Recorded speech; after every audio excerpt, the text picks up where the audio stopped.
The ship made its way to the Long Island shore, and on board was a senator, a theater producer, a socialite, and others.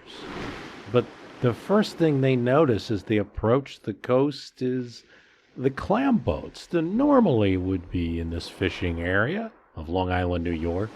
They're all empty. No one's in the boats. And then, as the boat gets closer, tries to embark, you see the brickbats and hundreds of angry men with bats refusing to allow the ship. They toss a line. It's tossed back. They try to embark. The crew is attacked. 3 times they try, and 3 times they're beat back, until back into the water this ship goes with its passenger cargo. Despite the violence of the incidents, despite the rudeness of the incidents, it's not a war, it's America, and it's 1892.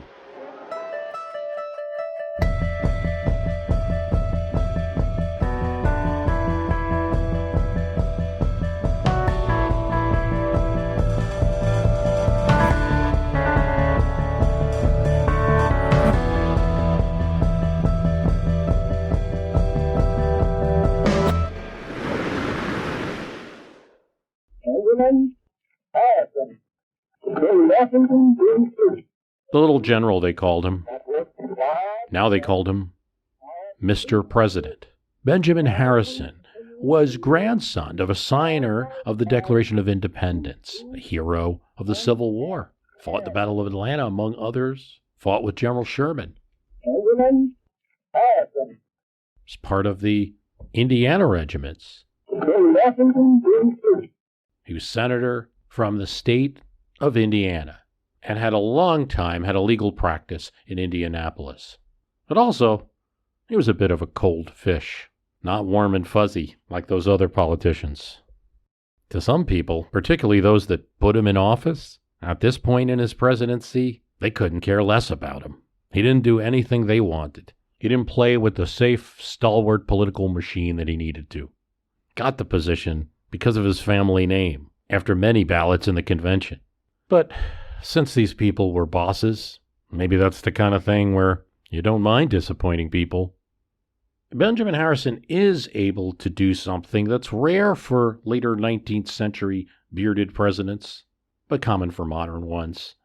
He's able to get the nomination of his party, the renomination for president again. Of course, it helps that there isn't really any contender.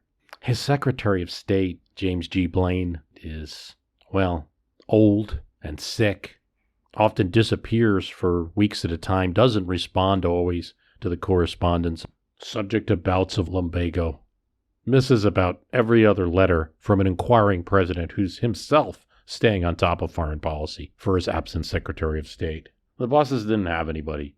Little general it was. And this time Benjamin Harrison is running with a new running mate, popular with the liberal-type Republicans, the never-granters, the ones who bolted the party in the 1870s because of civil service reform, who didn't want the machine just putting people into jobs who are competent for them. These mugwumpy thorns in the party side since the 1870s, since the time Grant was president, liked the new VP running mate, Whitelaw Reid. That was good, because those are the type of people that might vote for Benjamin Harrison's opponent, who was his opponent in the last election, Grover Cleveland. Benjamin Harrison gets a rare pleasure in history of running against a former president, the one that he beat to get the office.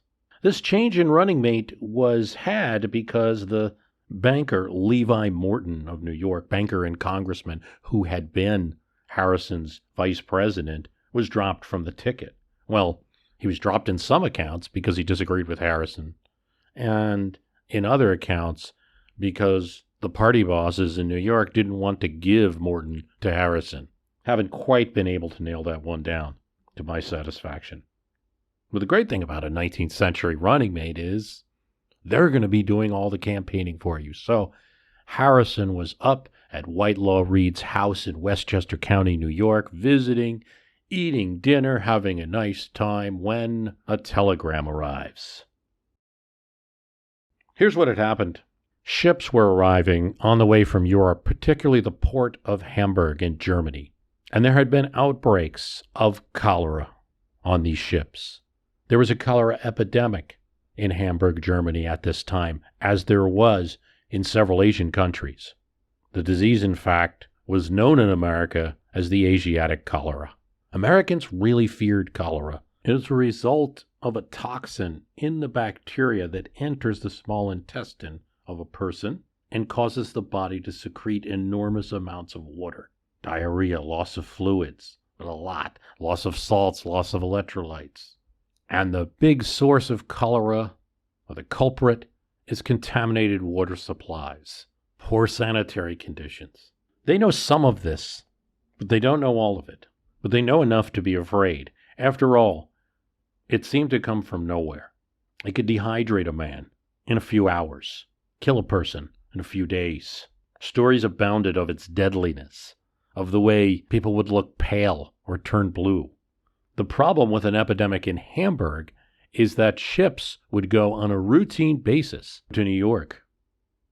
New York officials say they've got it under control and they'll have a program to vet these ships, particularly those that come from cholera-infested ports. But New York is run by Tammany Hall. That's the Democrats. Benjamin Harrison is a Republican. His aides telegram him now, get down to the White House. You should do something here. And so he does. Waves Whitelaw Reid goodbye, happy campaigning, and borrows his driver, his horse, and his surrey. That's kind of a carriage with no doors. And he makes his way through the woods towards the train that will take him to New York City. This doesn't go well. On the way to the train, the horse gets startled and kicks up the carriage, and Harrison is thrown from the surrey. The President of the United States is now face down in the woods. Luckily, he's not hurt. On to another train, and then the presidential train, then called the Nimrod, will meet him in New York and take him down to Washington. It's already true that in New York and elsewhere in the press, there are headlines about these ships that are arriving. One says, the plague ship on its way to New York. This particular ship had 22 passengers that were dead of cholera on it. Now this gets interesting. The decisions made about the population's health and quarantines and things like that in 1892 are decidedly state matters. But Harrison is worried that states won't do it right. He says that states should take their own measures, but he issues a 20-day mandatory quarantine for ships arriving with immigrants from foreign ports. He doesn't just say that ships arriving with foreign immigrants should be isolated for 20 days. He also, in this statement, attacks those arriving with undesirable immigrants, people from Tsarist Russia specifically.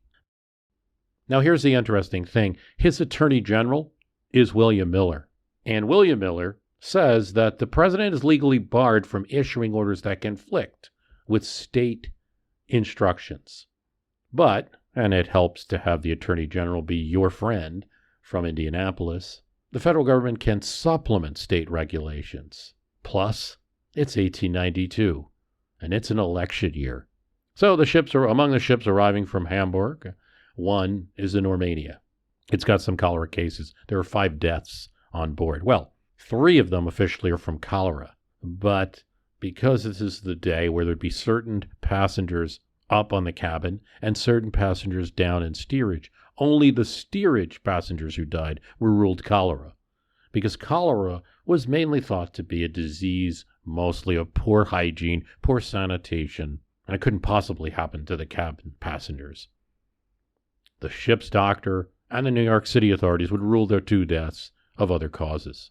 New York's health officer, William Jenkins, who was appointed by Tammany Hall, the Democratic organization in New York City, had his own plans. It was a 5-day quarantine, and only from those ports where there was cholera. He considered the federal plan to be way too much out of line. He doesn't have the resources to quarantine all vessels that are arriving with foreign immigrants from ports. And he doesn't have places to keep these people for 20 days. The New York State Attorney General says Jenkins doesn't have to comply with the federal order because it's in conflict with the Constitution. Well, now the press gets into a furor about these ships that are arriving. Press attacks Jenkins for not following the Attorney General's order, not following Harrison's order. He's from Tammany. He's in with the shipping lobby. This was a big business, certainly shipping and bringing passengers into New York City. So that was the attack on anyone who supported that. Oh, you're in with the shipping lobby. Well, under this pressure, Jenkins backed down. Even Tammany Hall says, look, you're not making us look good. You better back down. He does. So now the Normania arrives, and it's got people in steerage and about equal amount of people up in the cabins, including some very famous folks. They won't allow any passengers on land. They go to Sandy Hook. There's a federal facility there, a camp, but there's no real indoor facilities for these people. So they put the passengers who have been in the cabin, they find a very nice luxury ship, the Cepheus. Yet despite their luxury accommodations, the Normania cabin passengers were furious. They wrote multiple letters to their family, to their friends. Some of these are reprinted in the press. They complained they were owed a higher standard of care than steerage passengers. There have been no cholera cases among them. One letter, S.L. Ballantyne, a woman in the cabins, complained that quarantine among the barbarous nations may mean shutting out and letting alone, but Christian America ought to put a somewhat different construction upon the word. In other words, Christian America knew more about health and better hygiene than other non-Christian nations. There were some significant celebrities, or people that would have been celebrities in 1892, on board. One is a theater director, A.M. Palmer, and he claimed that the ship had not been disinfected properly and argued that the American government needed to move the cabin passengers to less risky conditions and fulfill its responsibility to protect its citizens' health. It's pretty hard for 520 healthy people, American citizens among them, among whom no sickness, either contagious or non-contagious, has appeared for more than 11 days, to feel in their enforced confinement that their health and lives are committed by the government to which they owe allegiance and support, to the tender mercies of foreigners. New York Governor Flower gets an appeal from 6 prominent cabin passengers, including A.M. Palmer and New Jersey Senator John McPherson, criticizing the government. Can it be possible that the national government, the governor, press, and people of New York will permit their fellow citizens to be penned up? The press now turns from the danger of the plague ships to the allegedly poor treatment of these cabin passengers. It's a major news story. And now both Jenkins and the federal government look bad, and Harrison tasks his Treasury Secretary Charles Foster with figuring out where to put the cabin passengers. The federal government wants a temporary camp constructed on Sandy Hook. The state government tries to put these passengers in the Surf Hotel on Fire Island, Long Island, New York, which is now up for sale. They're arguing with each other. The state of New York buys the hotel on September 10th, 1892, for this purpose. Now they have to get the passengers there. In the meantime, there's more attention in the press. New York Chamber of Commerce starts a fund for the quarantine cabin passengers. Financier J.P. Morgan chartered a steamboat to lend to the state to transfer the cabin passengers to Fire Island. He gets a lot of praise for doing this. But they run into a problem, and that's in the towns of Islip and Babylon in Long Island, New York. They're not part of New York City. They're not connected to the governor or Tammany Hall of Democrats. They're run by Republicans. They're run by local leaders, and they don't want infected people on their shores. Headlines flood the newspapers. Keep off Fire Island. As the Cepheus arrives to try to load people onto the shore, they're met by clam boat fishermen and other members of the local militia with bats and are unable to land. Then the towns get an injunction from a judge. The state and the governor think this injunction is going to get overturned anyway. They order the National Guard in to disrupt the militia and allow the people to land. Now there's headlines about, will the governor be indicted? He's defying a court order. The locals are outraged. But in the end, the injunction is lifted, and the National Guard is able to disperse the crowd and get the passengers into the Surf Hotel. Well, the result of this sad episode is that Congress wants to act. They feel that it's all been handled badly. They need legislation. And one of the proponents of this legislation is Senator William Eaton Chandler of New Hampshire, except that he wants to go further. He wants to reduce or ban all immigration. Immigration's an issue at this time, as it is. Benjamin Harrison was seen, at least among Republican circles, as someone who was a little softer on the issue. His secretary, James Blaine, had run against Chinese immigrants. Benjamin Harrison hadn't done much with the issue, in fact, during the campaign, because he had been an opponent of the anti-Chinese immigration laws. All he said is, well, the matters are settled now. William Chandler's a big opponent of the shipping industry. He accused companies that they're fostering a filthy, disease-producing environment in steerage quarters. He compares it to slavery of old. And all through January going into 1893, as Benjamin Harrison's experiencing his final months in office, Congress is debating this.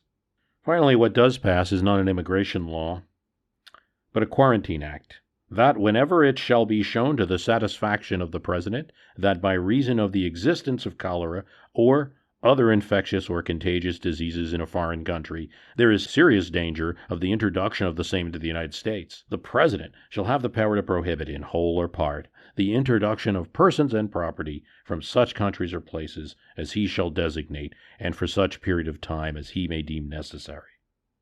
Thus you see, in this cholera incident of 1892, occurring as it did during an election campaign, President Benjamin Harrison took a stand that ended up having important consequences for federal versus state power in regard to quarantines. Oh, what's the matter with Harrison? He's all right. There can be no comparison. He's all right. You probably hear the least about Harrison of any president. I mean, I think Grover Cleveland gets a little bit of a touch up in history these days, and Chester Arthur's kind of everybody's favorite for his lamb chop hair and, just maybe his own obscurity. But yeah, you don't hear as much about Harrison. He just becomes one of those many bearded presidents. He's elected to the presidency in 1888. Defeats Grover Cleveland. His main legislation is the McKinley Tariff, historically protective tariff. He also signs and passes the Sherman Antitrust Act, but doesn't do very much with it during his term. The tariff is so unpopular that his party ends up losing the 1890 midterms. Democrats win. They're not able to immediately lower those tariffs, but they do win on that issue. But Harrison's not without his accomplishments, and he is an interesting figure to look at as kind of the fetus of the imperial presidency. I would not say he's a modern president. I'd say he still belongs to the 19th century, but he does make some moves, one of which, as I said, just forcing the party to renominate him and establishing that precedent for a president is important in and of itself. Another thing is the most states were admitted to the Union under his presidency than any other. 6 states. He also strengthens the Navy, modernized that Navy, conducts an active foreign policy, at least in the Americas, is going to be a power, if not the world, and starts the beginning of America being a power in the Pacific. Conferences that he enacts on Samoa. In March of 1891, Congress enacts and Harrison signs the Land Revision Act of 1891. This allows the federal government to reclaim surplus lands that had been granted from the public domain to potential settlement or use by railroad syndicates, to say, no, you can't have this particular land. Here's the law, that the President of the United States may, from time to time, set apart and reserve in any state or territory having public land bearing forests in any part of the public lands wholly or in part covered with timber or undergrowth, whether of commercial value or not, as public reservations, and that the President shall, by public proclamation, declare the establishment of such reservations and the limits thereof. Within a month of the enactment of that law, Harrison signs and authorizes the first forest reserve, located on the public domain adjacent to Yellowstone National Park in Wyoming. He'll end up reserving 22 million acres in his first term, and he'll give protection to a prehistoric Indian ruin, Casa Grande in Arizona.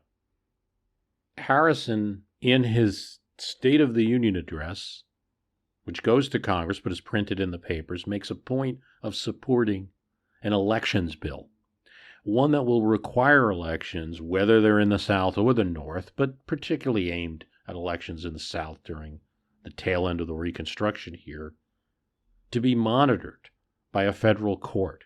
See, the 15th Amendment mandated that everyone in America has the right to vote, or every man in America has the right to vote in spite of race. And that practically was true, but in southern states, they would enact other laws. For instance, a poll tax that required too much money. They would actually prevent both blacks and some poor whites from voting, which was just fine with the establishment in politics there. But they'd also introduced things like a literacy test that was extremely difficult, and to allow whites to not have to take this test, they would say, if your grandfather was a registered voter, this is what they did in Mississippi, you were also automatically a voter and you waived the test. You didn't have to take it. This and other local intimidation tactics kept a lot of blacks from actually exercising their right to vote. So what the Force Bill, or the Lodge Bill, aimed to do was to require federal supervisors of election to go to southern states.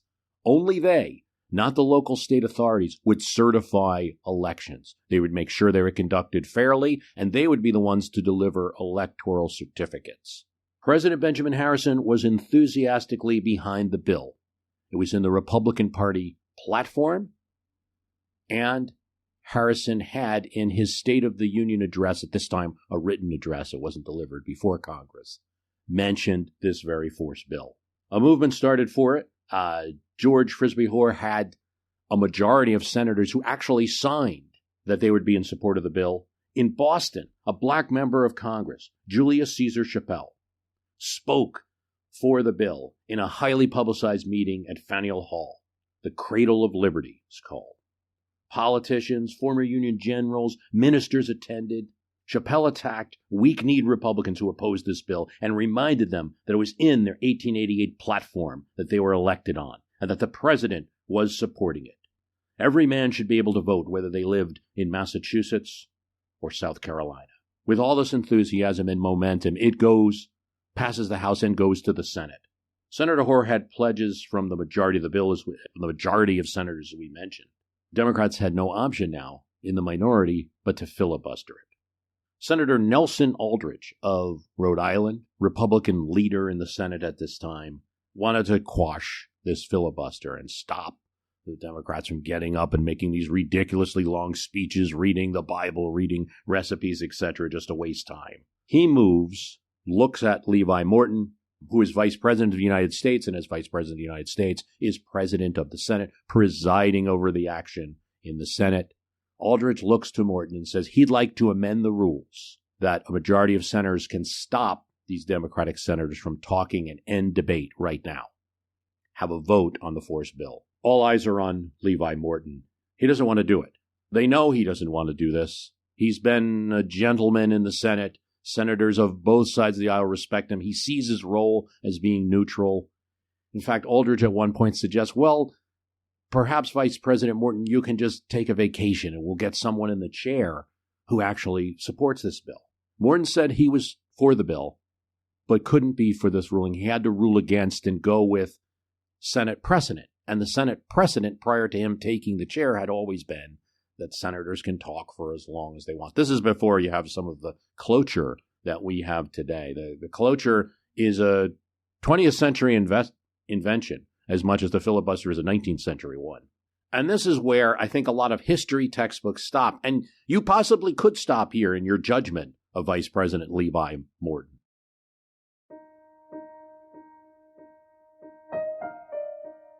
But it is a little bit more complex what happens with this bill. Morton does initially get all kinds of press from Democratic newspapers and people who are against the election bill, Southern newspapers, that, yes, he's acted heroically, standing up for the rules of the Senate. But you have to remember, the ruling of the chair couldn't be outvoted by a mere majority of senators. But debate continues as to his ruling, and now a new wrinkle appears. And that is that the Democrats side with those Republicans who support silver coinage, something that Morton's against. These are mostly Republican senators from the West. There's about 6 of them, and the Republicans need all of them to move forward in their majority. They maneuver with the Democrats to say, look, let's get this silver coinage bill that we've been looking to get done now that you need our votes. The GOP, they don't have the votes to stop it, and GOP, Aldridge, and others decide to pass their bill quickly and get back to the election bill. And Morton now does something where all of the press that was against the election bill and all the Southern commentators get angered by, he as vice president breaks a tie in a vote to bring the elections bill back to the floor of the Senate as the thing that they're acting on. He does a little more. One of the ways that you could delay in the Senate, in addition to just making speeches and filibustering, is you could constantly attack every ruling of the chair. That would waste a lot of time because you'd have to go through a vote and speeches just about that ruling. Morton actually rules that the Senate can dispose of these things by tabling it. So if you have the majority of the Senate and the minority party is trying to attack every ruling of the chair and slow down the process, you can simply table those motions and table it really in this context means indefinitely. They're never going to have time to see the light of day. And the Senate and the Republicans in the Senate had a majority to do that. So that helped the election bill cause. He did something else. What senators were doing, we don't see as many filibusters as we used to, but if you've ever been witness to one, you'll see that the senator just has to keep speaking and speaking. These days they have to be germane to the topic. All right, that's the current filibuster rule. That was not so in the past. They could speak about a senator's privilege allowed them to speak about anything they wanted. That senator was a representative of a state in the union. It would be an insult to the state of the union to not allow their senator to speak. That's the way the view went up until really World War I, when these type of rules were changed. And so the senator would go on, and what they would do is yield the floor to another colleague who could then talk while they got a rest. Morton ruled, as the chair, that senators couldn't do that. That if they wanted to yield the floor to another senator, they needed unanimous consent from the Senate. And they weren't going to get that. Republicans weren't going to give that to them. So now that severely cut off how much the Democrats could obstruct.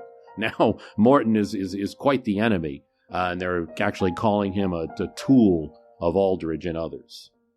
But despite these limitations, Democrats still find clever ways to at least stretch this debate out in a matter of days during January 1891's Senate session. This is a lame duck Senate, so the Republicans have to pass the bill now. One of the things that Morton makes a mistake as chair, and on a routine vote, he forgets to announce the result. That means if the chair is not announcing it, it's not ending up in the Senate Journal. So Democrats helpfully point out that, you were supposed to announce this vote. Let's correct the journal. And Republicans move to table it, but by Senate rules, correction of the journal is a privileged motion. That means it cannot be tabled. So they have to continue hours of debate over this silly little journal change. This and their other obstructions is still wasting some time on this election bill. It's enough time overall to gain new allies. And again, these Western Republicans who are now working with Democrats, they get promised by the Democrats that if they support quashing this election bill, they'll move forward with their silver reform bill. And then other Republican senators are pried off as well. And for them, it's different. They don't care about silver. But even Republicans who don't care about silver, they're told that if you don't support this, if you don't get rid of this election bill, you're going to have a terrible time getting any of your tariffs passed. in the future. We're going to filibuster each one of them. One of the first Republicans to bolt from their pledge to support the elections bill is Senator Jones of Nevada, who, tries to make it seem like he hadn't had an alliance with the Democrats. He wants to avoid this criticism. No, I came to an independent opinion. I'm now against this election bill. There's too much suffrage anyway, is what he says. You can imagine a senator saying that anyway. Too many people voting anyway. And of course, and this is the time, 1891, he says, what if the Chinese get the vote? This is echoed by other Western senators, this concern about Chinese laborers getting the vote as a result of this election bill. Then James Cameron of Pennsylvania warned about losing business with the South. He's under pressure from his own state party. He's under pressure from the other senator and the boss of Pennsylvania Republican politics, Matthew Quay. Matthew Quay had helped Benjamin Harrison get elected, but he's no fan of this election bill because they feel it will disturb capital flowing to the South. Turns out that Cameron had some business interest in the South, the newspapers find out later. Republicans now don't have the votes anymore. There were recriminations. Benjamin Harrison didn't like the outcome at all. He strongly wanted a forged bill. He was a former Union general. He had supported the abolition of slavery. He thought slavery was reprehensible. He appointed the first black ambassador, Frederick Douglass, to the nation of Haiti. The almighty dollar obscures their vision, is what Harrison says. In doing so, Benjamin Harrison, who had fought in the Civil War, and he tries to do something in the 1890s to stem the tide of Reconstruction's passing. We always hear that, no one did anything after, say, the election of 1876 when troops were removed. But that's not entirely true.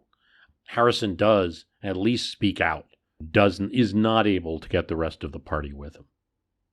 He's also not able to win re-election and loses his election in 1892.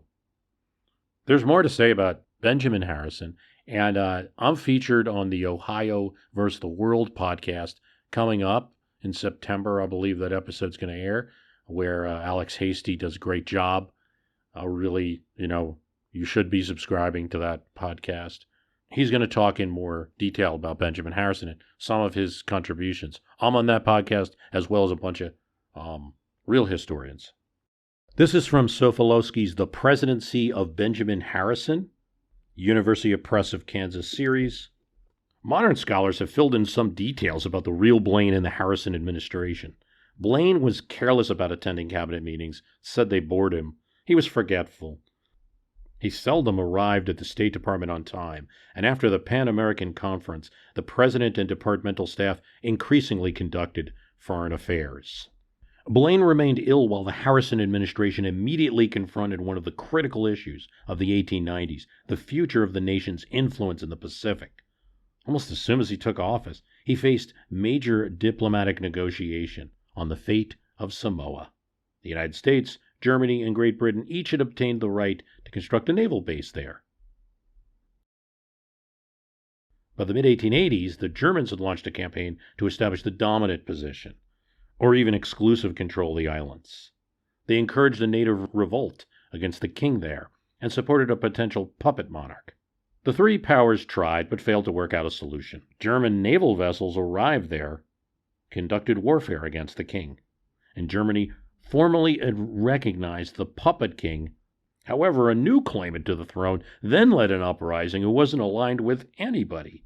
And in the process, his forces massacred a German detachment, killing 20 and wounding another 30. The humiliated Germans threatened all-out war. Grover Cleveland now sends 3 naval vessels. These weren't, though, modern cruisers. They were vessels of the old Navy, the flagship Trenton, the Vandalia, and the Nipsic. But they showed the flag, and they indicated they were concerned about this issue. Germany then had another conference, which then extends into the Harrison administration. It took just 9 sessions for the three powers to determine the immediate future of Samoa, in a massive work on relations between the... Here's what Harrison's minister to Germany said. 24 hours before the treaty was signed, it looked as if half the commissioners might need to wait there 6 months, or to go immediately with defeat. Harrison at the last minute made a slight concession, the only one of any kind that he made during the conference, and the result was the immediate birth of the Samoan Treaty. The President resisted Germany's wish to exclude this new rebel group as a possible ruling faction unless the Germans also agreed to exclude their puppet king. He refused to consider any indemnity for Germany, and he opposed possible British control of the Chief Justice of Samoa, insisting that the authority to fill the position be designated to the neutral king of Sweden and Norway. So you have all these, of course, it's very, American Europeans deciding what's going to go on in this far-off island, but at least Harrison's trying to have no one of those powers dominate. And that was kind of American policy at this time. The Navy is in not so good shape after the Civil War. Of course, there's a big expansion during the Civil War, but after that, other nations have kind of got a leg up. In fact, it's interesting because during the Harrison administration, we're going to have a quarrel with Chile. And people might say, well, America versus Chile? And it almost comes to a war after our soldiers are treated badly. I'm going to talk a bit more about that on the Ohio versus the World podcast this month. But, it almost turns to war after our soldiers are imprisoned and beaten in a Chilean port. And why would they even have the gall to do it? Well, Chile at this time has just won a war against Peru and Bolivia. They've got nitrates, which are wanted all across the world, and very rich country at this time. And they've invested in a very large navy, which actually is rivaling the United States. And they want to control part of the Pacific and this end of South America, want to be a pretty strong naval power. In April of 1889, there's a storm in Samoa, and 3 ships are lost. The Navy loses its only real important modern vessel, the Trenton, 3,900 tons. In his inaugural address, Harrison calls for much more: the construction of a sufficient number of modern warships and of their necessary armament that should progress as rapidly as is consistent with care and perfection. Well, you enter a figure, and this is Harrison's Secretary of the Navy, Brigadier General Benjamin Franklin Tracy. He provides the leadership. He works with Congress. He's very popular. He speaks a lot. Tracy tells an audience in his home base of Brooklyn, New York, battleships can protect cities and pursue and punish the enemy. The only navy that can protect us from a war? During Tracy's first year in office, 2 cruisers, the Baltimore and the Charleston, joined the fleet. He would have 2 more, the Philadelphia and the San Francisco, to work with before the end of 1890. Also, the Maine, which will become important later in this decade, is launched in 1890, and the Texas is launched in 1892. These are large battleships. He works with Andrew Carnegie and Bethlehem Steel to get the steel needed for these projects. The result of what Tracy does, and with the avid support of President Benjamin Harrison, is a Navy that is at best 12th at the time of Harrison's administration, is by 1900 rivaled for second with Great Britain. These are just a few of the ways that I think, Benjamin Harrison, a president worth considering. Not, I really think people have to look more at somebody like a William McKinley in terms of great change, but where do you get the foundation for him, right, is in some of the actions that Harrison's taken. Harrison takes a strong stand in the Chile matter and actually threatens, short of actually saying the word war, threatens Chile with war if they don't apologize. They end up apologizing, firing the diplomat that was initially insulting to the Americans, and actually offering to pay tens of thousands of dollars in reparations. Theodore Roosevelt is delighted with the statement of Benjamin Harrison. But the two didn't always get along. See, Theodore Roosevelt, a young man at this time, just 30, is civil service commissioner for Benjamin Harrison. And most people didn't expect the Republicans, who are a party based on civil service, to take this matter too seriously. But right from the start, Roosevelt's very energetic, immediately actually goes to Indianapolis, the president's home state, and investigates charges against the president's home state postmaster and brings these matters to Harrison. He brings several matters of civil service violations to Harrison's attention. And first, he finds that because Harrison doesn't oppose his message, maybe he'll get somewhere, but is pretty soon disappointed as the president basically freezes him out. Roosevelt said later that the little gray man in the White House treated him with cold and hesitating disapproval. Well, thank you for listening. Stay safe.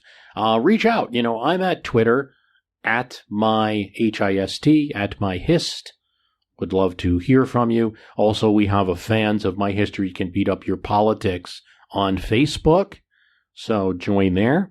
Go to the website at www.myhistorycanbeatupyourpolitics.com. Thanks for listening.